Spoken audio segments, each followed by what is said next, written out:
The air in the dining facility at Forward Operating Base Dagger was a thick, unappetizing stew.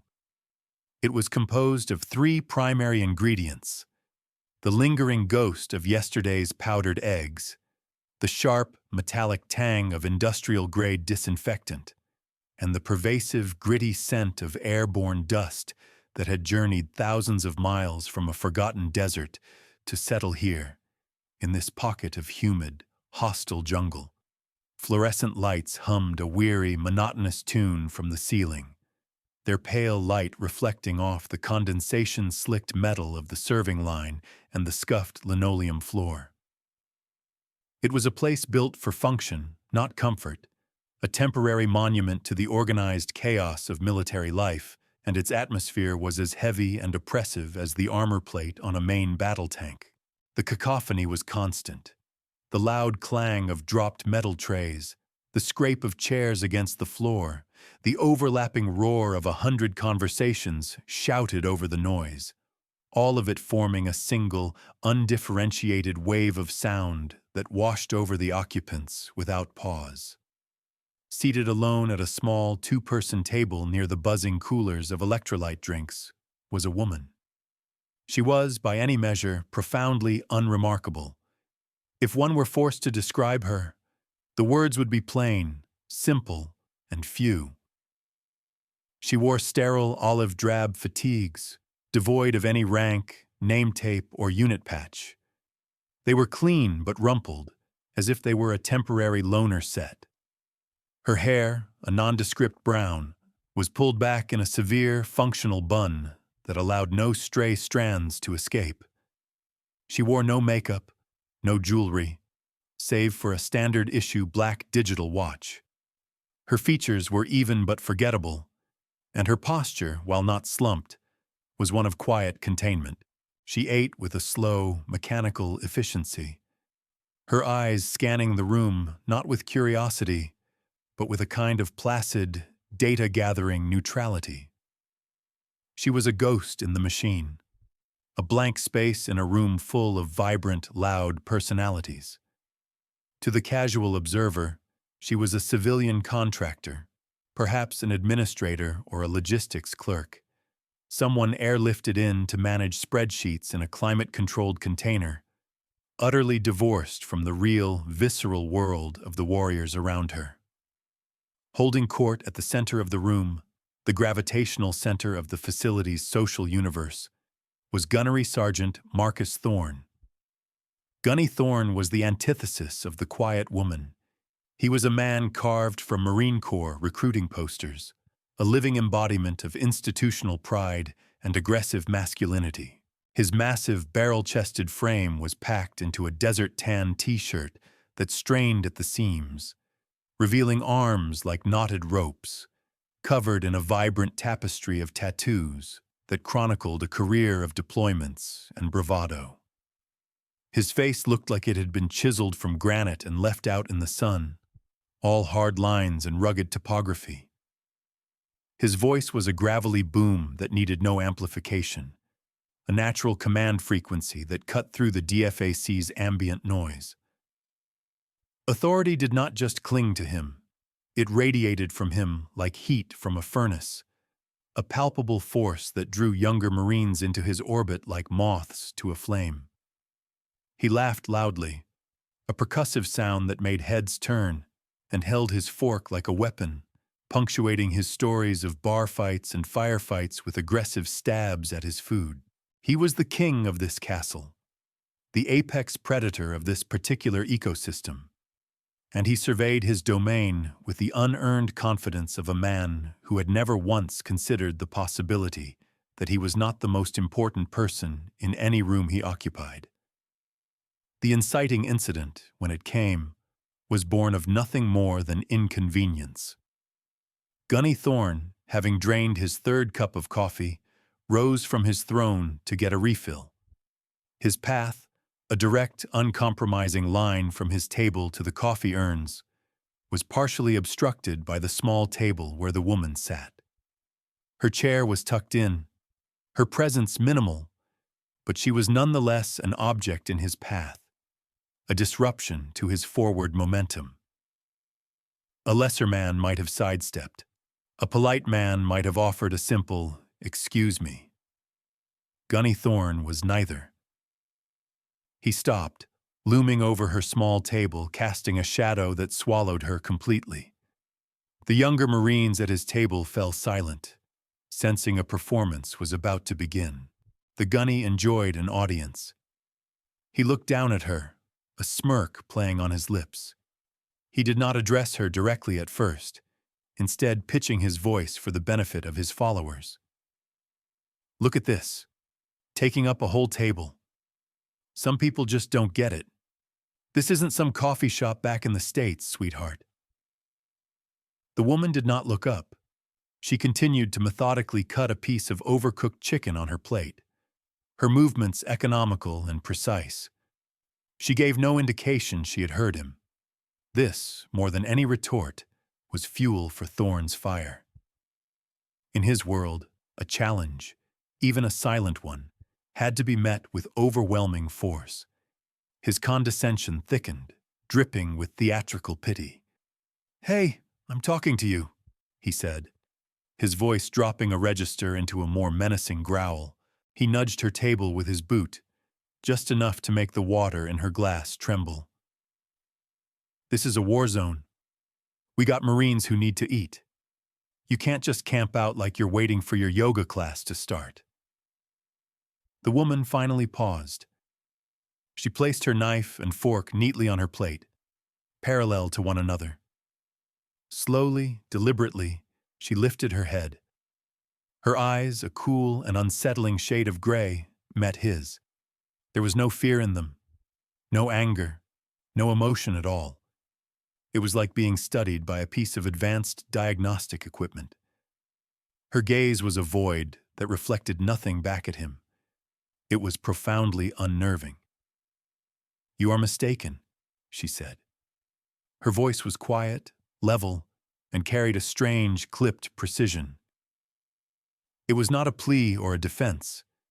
It was a simple statement of fact, delivered with the same finality one might use to state the atmospheric temperature. The utter lack of a typical emotional response seemed to short-circuit Thorne's brain. He had expected tears, or a flustered apology, or a flash of indignant anger. He had expected to be the aggressor, the powerful force acting upon a weaker object. But her calm was a form of resistance he did not understand. It was like punching water. It infuriated him. His face flushed a deeper shade of red.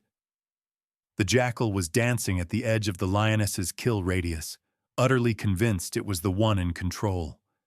"Mistaken?" he barked, a laugh erupting from his chest that was devoid of any genuine humor. "Oh, I don't think so. I think you're a civilian who's forgotten where she is. This is our world. You're just a guest here, a guest who's in the way." He leaned closer, invading her personal space, his voice dropping to a conspiratorial whisper that was still loud enough for his table to hear. "Maybe you should go back to your air-conditioned little box and let the real work get done by the people in uniform." She did not flinch. She did not turn. She held his gaze, her expression unchanged. The silence stretched, becoming a tangible thing in the space between them. The ambient noise of the DFAC seemed to recede, the focus of the room narrowing to this bizarre, one-sided confrontation. Thorne felt his frustration mounting. He was used to his presence having an immediate, visible effect. He was a force of nature. But this woman, she was a rock, and his waves of intimidation were breaking against her with no effect. He straightened up, deciding to end the performance with a show of physical dominance. He reached down and, with one hand, violently shoved her table. It screeched across the linoleum, sloshing her water onto the floor and sending her tray clattering. "There!" he boomed, gesturing to the newly cleared path. "Problem solved." He turned to his table, a triumphant grin on his face, expecting a chorus of appreciative laughter. The woman stood up. She did not look at him. She did not look at the mess on the floor. With the same unnerving calm, she bent down, picked up her tray, and placed it on the table. Then she reached down and, with a smooth, effortless motion, slid the heavy metal table back to its original position, the sound of its legs scraping the floor a final, definitive punctuation mark. She then sat down and picked up her fork, as if to resume a meal that had never been interrupted. She had not acknowledged his assault, his victory, or even his existence. She had simply corrected an error in the environment. She had reset the board. This was the ultimate insult. To be so thoroughly and completely dismissed. Thorne's face contorted with a rage that was real and unfiltered. He took a step toward her, his hand clenching into a fist. The air crackled with the promise of violence. And then the world ended. It began not with a bang, but with a sound. A low, guttural moan that seemed to come from the very bones of the earth. The fluorescent lights overhead flickered once, twice, then died, plunging the cavernous room into a disorienting twilight, lit only by the emergency strobes that began to flash with a sickly, rhythmic pulse. The constant hum of the building's generators sputtered and failed, replaced by the terrifying shriek of tortured metal and the rising howl of a wind that sounded like a vengeful god. The entire building groaned, a deep, structural protest against a force it was not designed to withstand. Outside, the placid jungle sky had turned a bruised, malevolent purple-black. A microburst, a sudden, violent downdraft of air had hit the fob with the force of a tactical bomb. Panic erupted. It was instantaneous and absolute. Young Marines, trained for the predictable violence of combat, were thrown into chaos by the unpredictable violence of nature.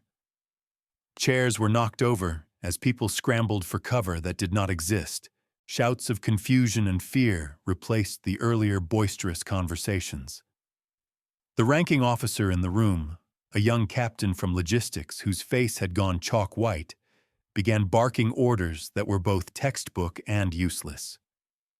"Everyone under the tables! Find cover! Someone get a head count!" His voice was thin and reedy, swallowed by the roar of the storm. Gunny Thorne, his personal grievance forgotten, reverted to instinct.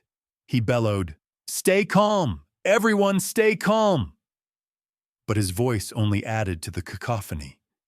He was trying to impose order through sheer volume, a tactic that had always worked before, but the storm was louder than he was.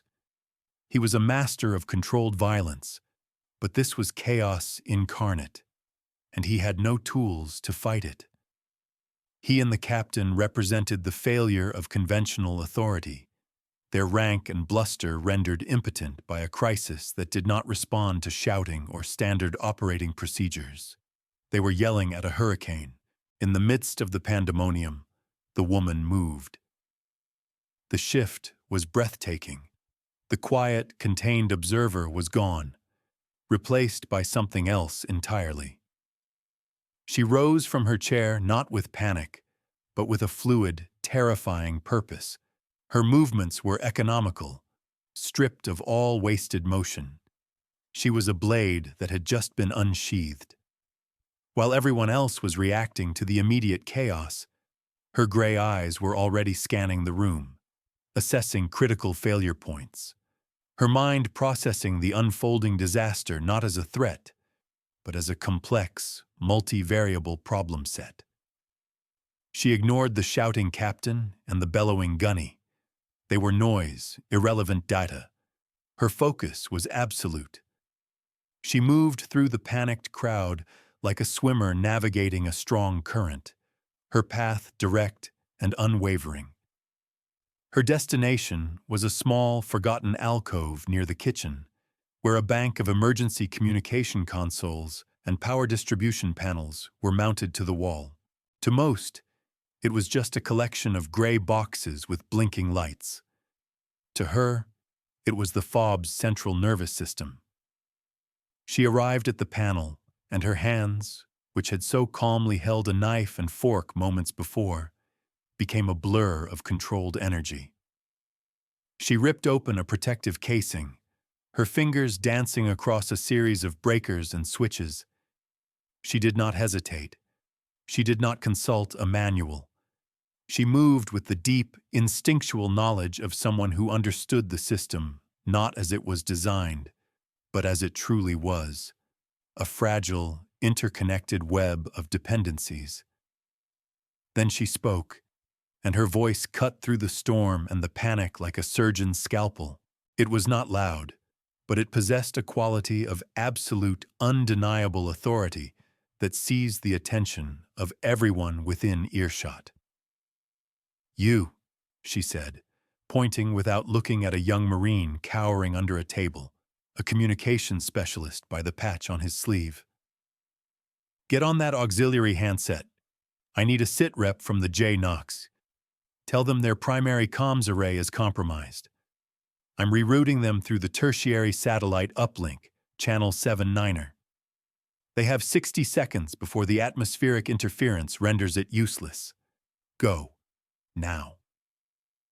The young Marine, who had been frozen in terror, blinked. Her words were a foreign language of expertise, but the command in her voice was a universal one. He scrambled to his feet and sprinted to the handset, his fear replaced by the sudden clarifying gift of purpose. She turned to another group. "You three, get those portable floodlights from the emergency locker and set them up at the main support columns. I need to assess structural integrity. You," she pointed to a cook, "find the chief engineer. Tell him I need a full diagnostic on the primary power grid. I suspect a cascading failure in Sector 4. Tell him to isolate it before it takes down the entire base." Her orders were a cascade of complex, technical instructions, delivered with a speed and precision that was mesmerizing. She was playing three-dimensional chess, while everyone else was being knocked off the board. She was not asking for authority. She was exercising it. The room, which had been a whirlwind of headless panic, began to coalesce around her. Her calm competence a magnetic pole that pulled the chaos into a semblance of order. People stopped screaming and started moving, their fear transmuted into focused action by the sheer force of her will. Gunny Thorne stood frozen, a statue of dumbfounded awe. The woman he had dismissed, humiliated, and physically threatened, was now single-handedly holding the entire base together. Her quiet voice was now the most powerful force in the room, her small frame the unshakable center of the storm. He watched as she plugged a ruggedized laptop into a diagnostic port, her fingers flying across the keyboard, lines of code and telemetry data scrolling across the screen. She was speaking a language he had never heard, seeing a world he never knew existed. He had judged the book by its plain, unassuming cover, and now he was discovering that it was not just a book, but an entire library, written in a language of gods and machines. The dawning comprehension of his mistake was a cold, sickening pit in his stomach. It was a failure of perception so profound, so complete, that it called into question every judgment he had ever made. The masterclass continued for another 10 minutes, a lifetime in the heart of the crisis. She orchestrated the response with the detached brilliance of a grandmaster, anticipating problems before they arose, rerouting power, stabilizing communications, and turning a panicked mob into a functional emergency response team. The wind still howled, but inside the DFAC, a fragile pocket of order had been carved out of the chaos. The strobe lights still flashed, illuminating the scene in stark, dramatic snapshots. The woman, bathed in the glow of her laptop screen, a silent conductor leading an orchestra of survival. The onlookers, their faces a mixture of fear, relief, and utter astonishment, and Gunny Thorne, his own authority a forgotten relic, watching the quiet contractor he had mocked save all of their lives. Just as the storm's fury began to subside, its initial violent punch giving way to a sustained, angry roar, the main doors to the DFAC were thrown open. A figure stood silhouetted against the raging tempest outside, water and wind whipping around him. He was tall, lean, and wore the eagles of a full colonel on the collar of his drenched uniform. His face was a mask of grim determination. This was Colonel Vance, the base commander, a man whose reputation for being as tough and unyielding as the mountains surrounding them was legendary throughout the Corps. He had clearly run here from the command center when all communications had been severed. He strode into the room, his eyes quickly taking in the scene. The panicked faces, the flickering emergency lights, the clear evidence of a near-catastrophic event. His gaze swept past the cowering captain and the stunned Gunny Thorne, searching for the locus of control. And then he saw her. He saw the small, unassuming woman at the communications console, surrounded by a small team of Marines who were now following her orders with the unwavering obedience of true believers. A flicker of recognition, of profound and immediate understanding, crossed the colonel's face. The hard lines of his expression softened, replaced by something that looked almost like reverence. He did not hesitate. He marched directly toward her, his boots splashing through the puddles on the floor. He stopped 3 feet from her, his posture ramrod straight. He did not ask what was happening. He did not demand a report. He simply acted. "Attention on deck!" His voice was a thunderclap that cracked through the room, a sound of pure, distilled command that years of training made impossible to disobey. Every Marine in the room, from the lowest private to Gunny Thorne, snapped to the rigid, formal position of attention. It was an instinctual, Pavlovian response. The colonel ignored them all.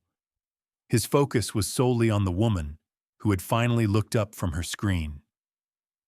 He executed the sharpest, most respectful salute of his long and storied career. It was the kind of salute a warrior gives not to a rank, but to a legend. "Major Reed," he said, his voice imbued with a respect that bordered on awe. "I should have known. The moment the entire grid went down and the backup systems came online in a configuration I've only ever read about in classified briefings, I should have known it was you." He held the salute, his eyes locked on hers. "Command is yours, ma'am. What are your orders?" "Major." The word descended upon the room like a physical blow. Gunny Thorne felt the air leave his lungs. Major. An officer. A field-grade officer. He had publicly humiliated, berated, and assaulted a major. But it was the colonel's next word that truly broke him. Colonel Vance lowered his salute as she gave a curt nod of acknowledgement. He turned to the assembled, still-frozen Marines. "For those of you who don't know," he announced, his voice ringing with pride, "this is Major Evelyn Reed. But I suspect some of you have heard of her by another name." He paused for dramatic effect. Spectre. If Major was a bomb, Spectre was the thermonuclear detonation that followed. The name rippled through the room, a whispered shockwave of disbelief and terror. There wasn't a soul in special operations who hadn't heard the stories. Spectre was a ghost, a legend, a myth, the architect of a dozen clandestine campaigns, the master of information warfare who could dismantle an enemy's command and control infrastructure from halfway around the world with nothing but a keyboard. She was the strategist who saw the entire board, who moved assets like chess pieces in a game no one else could even see. Her file was a black hole of redactions, Her accomplishments the stuff of hushed, reverent rumors in secure briefing rooms. They said she could hear whispers in the static and see the future in lines of code. And she was standing right here, in their DFAC, wearing sterile fatigues and drinking their terrible coffee. The narrator, if one were present, would have stepped forward to fill the stunned silence. They would have explained that Major Evelyn Reed held a doctorate in network theory and another in strategic studies, that she had been recruited out of a government think tank at the age of 24, that she spoke 4 languages fluently and was proficient in at least a dozen coding dialects. They would have listed the medals she had been awarded in secret ceremonies, medals whose very existence was classified, for actions that had shifted the balance of power in entire regions without a single shot being fired. They would have described her as the living embodiment of modern warfare, a warrior whose battlefield was the electromagnetic spectrum and whose weapons were logic, data, and the unparalleled processing power of her own mind. She was, in every sense of the word, a weapon system of strategic importance, and Gunny Thorne had just tried to bully her over a cup of coffee.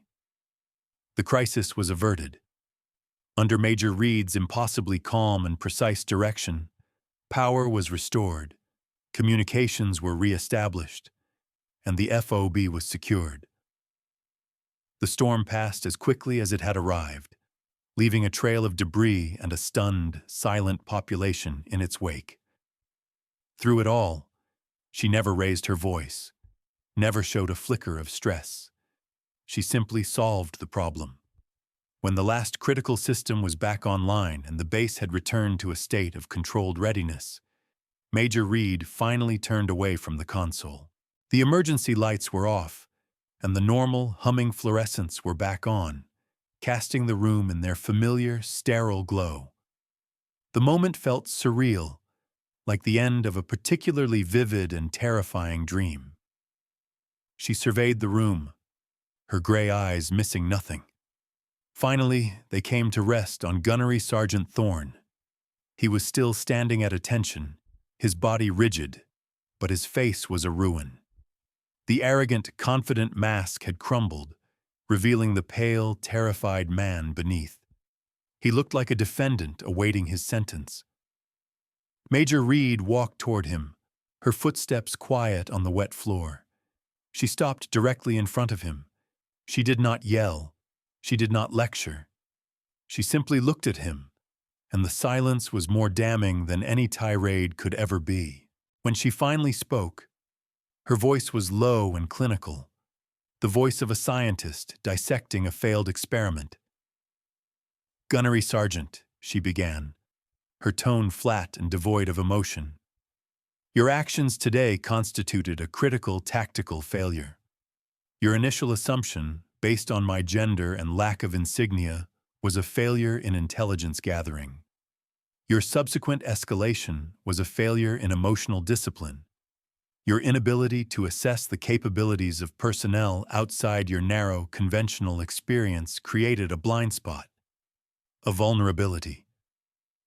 She took a small step closer, forcing him to meet her gaze. "In a combat situation, a vulnerability like that gets people killed.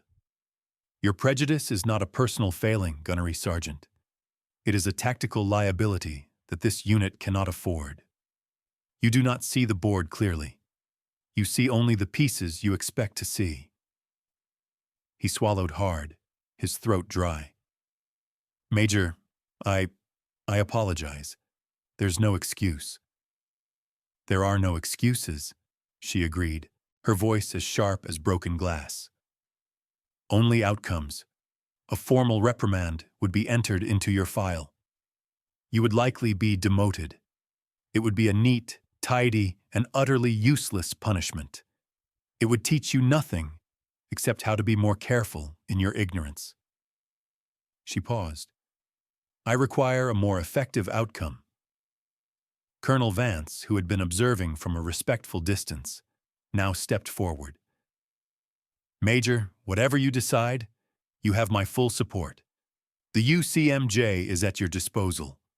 Major Reed held up a hand, silencing the colonel without looking at him. Her eyes never left Thorne. That will not be necessary, Colonel. I am not interested in punishment. I am interested in re-education. She turned her gaze back to the terrified NCO. Gunnery Sergeant Thorne, as of 0500 tomorrow, you are my new executive assistant. You will carry my gear. You will manage my schedule. You will sit in every briefing and every operational planning session. You will be my shadow. You will see what I do. You will learn how I think, and you will not speak unless spoken to. Your education will continue until I am satisfied that you have learned to see the entire board. Is that understood? It was a fate worse than any court-martial. It was a sentence of forced proximity, of daily, hourly immersion in the world of the person he had so catastrophically misjudged. He would be forced to witness, up close, the quiet, terrifying competence he had dismissed. It was not punishment. It was a meticulously crafted curriculum in humility. "Yes, ma'am," Thorne croaked, the words tasting like ash in his mouth. "Crystal clear, Major." The story of what happened in the DFAC at FOB Dagger that day passed into institutional lore.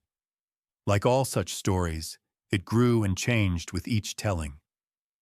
In some versions, Major Reed had single-handedly fought off a wave of attackers while simultaneously rewriting the base's source code. In others, she had predicted the storm with supernatural accuracy days in advance. The embellishments were fanciful, but the core truth of the story remained, polished to a high sheen by constant repetition. It became a modern military fable, a teaching tool used in NCO academies and officer candidate schools. It was a story about the danger of assumptions, a cautionary tale about the vast difference between loud authority and quiet competence. It was the story of Spectre and the Gunny. Years passed. The dust of that jungle fob had long since settled. At the Marine Corps Staff NCO Academy in Quantico, Virginia, a class of newly promoted gunnery sergeants sat in a lecture hall. Their postures a little too stiff, their faces a little too eager. At the front of the room stood their instructor, a master gunnery sergeant, whose presence filled the space with a quiet, earned gravity. It was Marcus Thorne. He was older now, leaner. The arrogant swagger was gone, replaced by a deep, thoughtful calm. The tattoos were still there, but they seemed less like boasts and more like historical records. He stood before them, a cup of coffee in his hand, and he began to tell them a story. "I want to tell you about the biggest mistake of my career," he said, his voice low and steady. "It didn't happen in a firefight. It didn't happen on a patrol. It happened in a DFAC. It was the day I learned that the most dangerous person in the room is almost never the loudest. It was the day I learned that true strength doesn't need to announce itself. It was the day I met a major who taught me that my perception was my own worst enemy." He told them the whole story, leaving out no embarrassing detail. He told them of his arrogance, his condescension, his petty act of aggression. He told them of the storm, the chaos, and the woman who had become the calm eye of the hurricane. He told them of the moment the colonel had called her Spectre, and the soul-crushing weight of that revelation. And he told them of his re-education, of the year he spent as her shadow, a year that stripped him of his pride and rebuilt him from the ground up as a better leader, a better Marine, and a better man. "She never raised her voice to me once," he concluded, his eyes distant with the memory. "She didn't have to. The lesson was in the work. The lesson was in her. She taught me to see the world not as I assumed it was, but as it actually is." He looked out at the young faces before him, the next generation of Marine Corps leaders. "Your biggest threat is not the enemy over the hill," he told them, his voice resonating with the conviction of a convert. "It is the enemy within your own mind. It is your assumptions, your prejudices, your ego. It is your inability to recognize strength when it does not look like you, or sound like you, or carry the rank you expect. Judge people by one metric and one metric only: competence. Let their actions be their argument. The rest is just noise." This, then, is the enduring moral of the fable. In any institution, in any walk of life, there are those who project strength and those who possess it. The former are loud, their confidence a brittle shell built to protect a fragile ego. They demand respect through volume and posture. The latter are often quiet, their confidence an internal, unshakable core forged in the crucible of experience and mastery. They do not need to demand respect, for it is the natural byproduct of their demonstrated competence. True authority is not seized, it is granted. It is the silent, collective acknowledgement by everyone in the room that one person knows the way forward. It is the quiet professional, the hidden master, the unassuming expert who, when the storm comes and the lights go out, becomes the only light that matters. They are the substance in a world obsessed with style, the signal in a universe of noise. Be wary of the loudest voice in the room, and learn to listen for the silence, for that is where true strength resides.